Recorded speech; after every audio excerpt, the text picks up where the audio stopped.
Laporan Praktikum Morfologi dan Anatomi Daun, Kris Paulina 2502068, dosen pengampu Salmiati MPD PhD, Program Studi Agroteknologi, Institut Teknologi Perkebunan Pelalawan Indonesia. Latar belakang: daun merupakan salah satu organ utama pada tumbuhan yang memiliki peranan penting dalam proses fisiologis, terutama fotosintesis, transpirasi, dan respirasi. Secara umum, daun adalah organ yang biasanya berwarna hijau, pipih, dan melekat pada batang melalui tangkai daun. Struktur morfologi dan anatomi daun menunjukkan adanya adaptasi terhadap lingkungan dan fungsi fisiologis tumbuhan. Salisbury dan Rose 1995. Secara morfologi, daun terdiri dari beberapa bagian utama seperti helaian daun, tangkai daun, dan upi daun. Bentuk, ukuran, dan susunan tulang daun berbeda-beda tergantung jenis tumbuhan dan kondisi lingkungannya. Misalnya, tumbuhan monokotil umumnya memiliki tulang daun sejajar, sedangkan dikotil memiliki tulang daun menyirip atau menjari. Vaughan 1990. Sementara itu, secara anatomi, daun tersusun atas beberapa jaringan, yaitu epidermis, mesofil, dan jaringan pengangkut xilem dan floem. Epidermis berfungsi melindungi jaringan di bawahnya dan biasanya dilapisi oleh kutikula yang mencegah kehilangan air berlebih. Jaringan mesofil terbagi menjadi palisade dan spons, yang menjadi tempat utama berlangsungnya fotosintesis karena mengandung banyak kloroplas. Xilem berperan dalam pengangkutan air dan mineral dari akar ke daun, sedangkan floem mengalirkan hasil fotosintesis ke seluruh bagian tumbuhan. Raven et al. 2005. Tujuan: 1. Mengamati morfologi daun, bentuk belayan, ujung, tepi, pertulangan, susunan, dan tangkai daun. 2. Mengamati anatomi daun melalui irisan melintang, epidermis, jaringan palisade, jaringan spons, stomata, serta berkas pengangkut xilem dan floem. 3. Membandingkan anatomi daun monokotil dan dikotil. Adapun alat dan bahan yang digunakan yaitu kaca objek, mikroskop, pinset, tisu, kaca penutup, pipet tetes, cutter, pensil, dan buku gambar.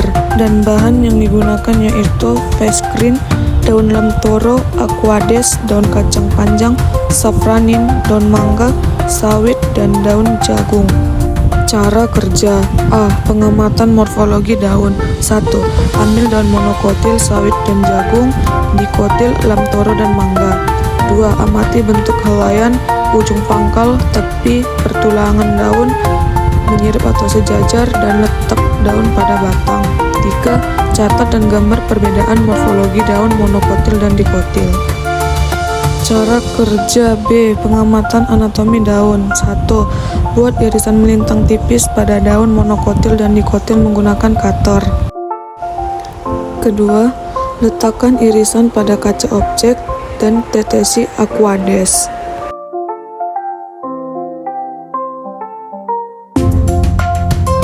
Setelah itu, tambahkan larutan safranin dan diamkan selama 2 menit, bilas dengan aquades.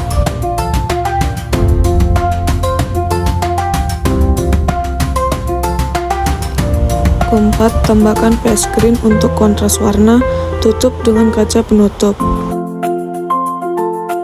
Setelah itu, amati preparat di bawah mikroskop dari perbesaran kecil ke besar.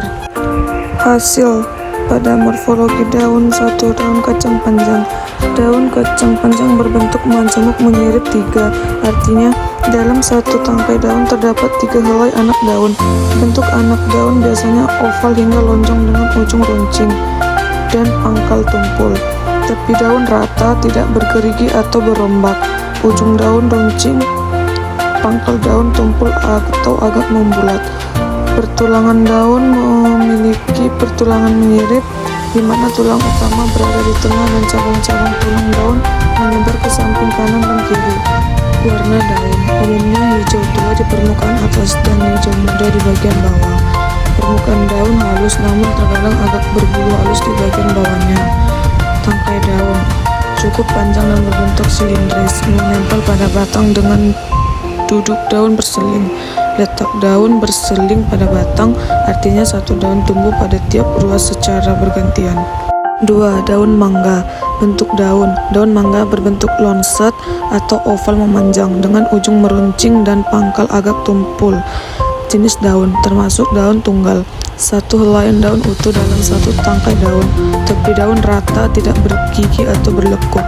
Pertulangan daun menyirip 1 tulang utama di tengah dengan cabang-cabang tulang daun ke arah tepi secara teratur.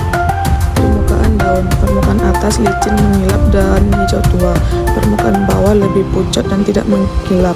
Tekstur daun. Daun agak tebal, lentur saat muda dan menjadi kaku saat tua. Warna daun. Daun muda, merah muda keunguan atau kemerahan. Daun tua, hijau tua mengilap. Tangkai daun. Panjang kurang lebih 3-6 cm, berbentuk silindris dan mengandung getah yang lengket.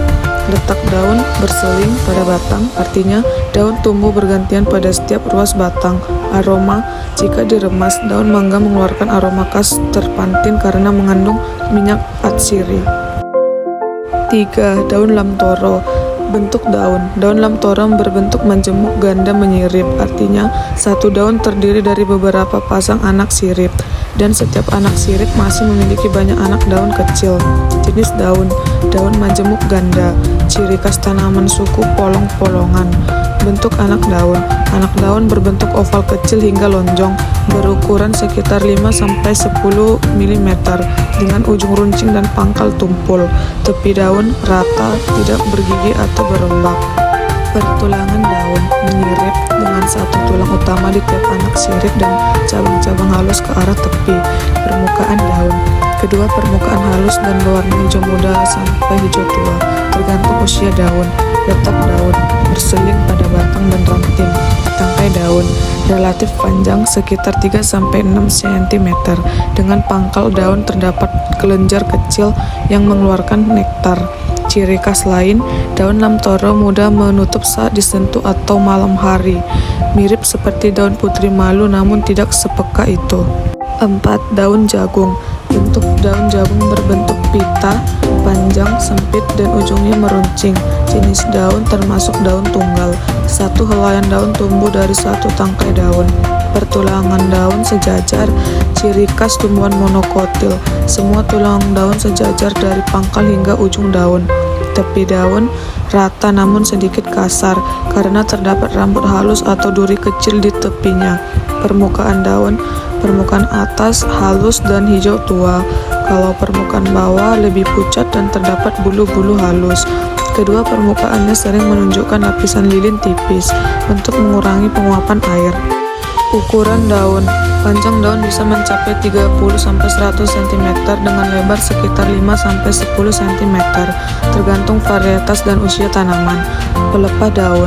Daun jagung memiliki pelepah panjang yang membungkus batang dan menyatu dengan helaian daun, atau tidak terpisah sempurna. Ligula dan auricula. Ligula berupa selaput tipis di perbatasan antara pelepah dan helaian daun.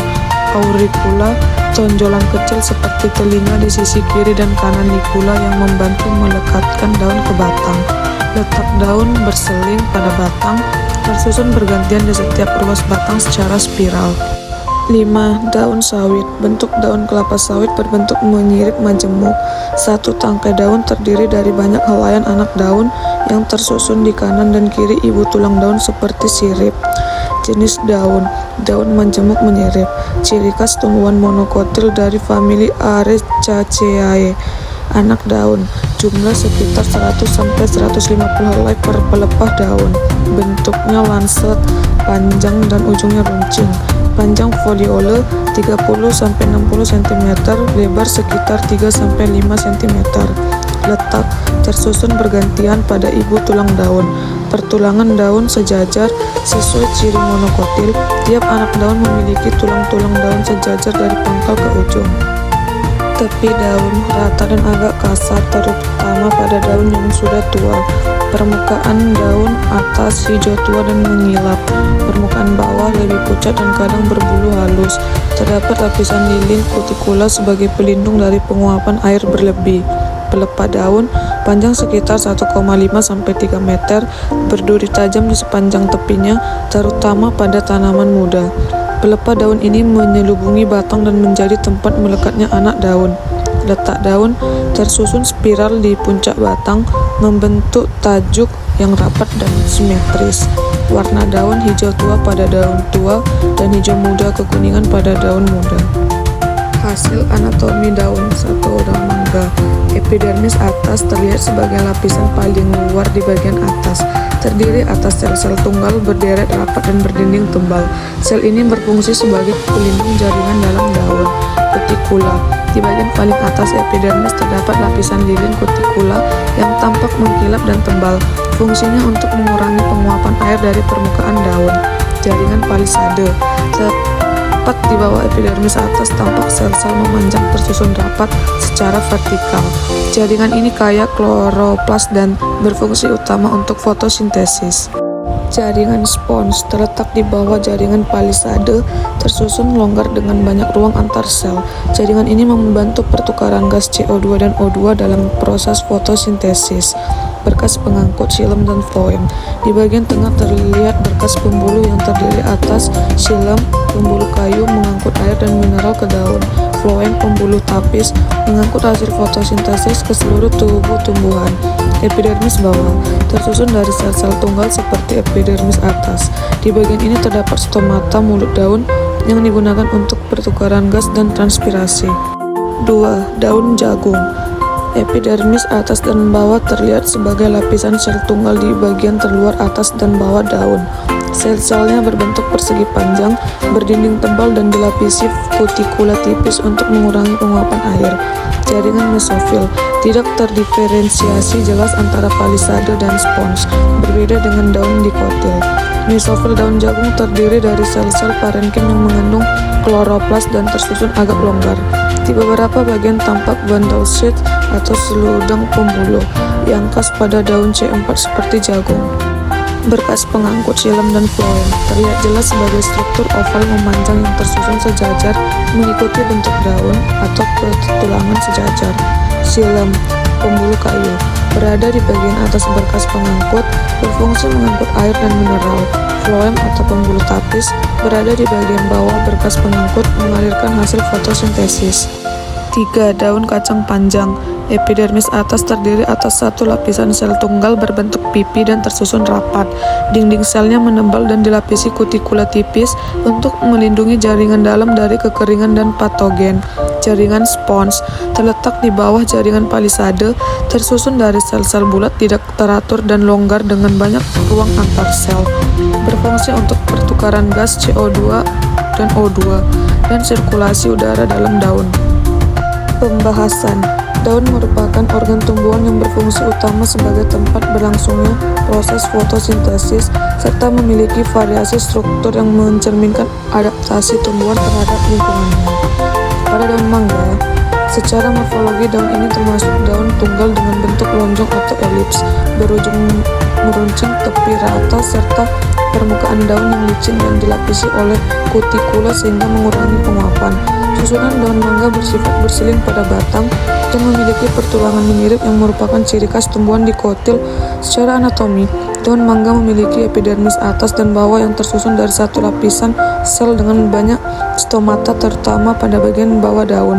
Di bagian dalam terdapat mesofil yang terdiferensiasi menjadi jaringan palisade yang tersusun rapat dengan kandungan kloroplas tinggi sebagai tempat utama fotosintesis, serta jaringan spons yang berfungsi dalam pertukaran gas.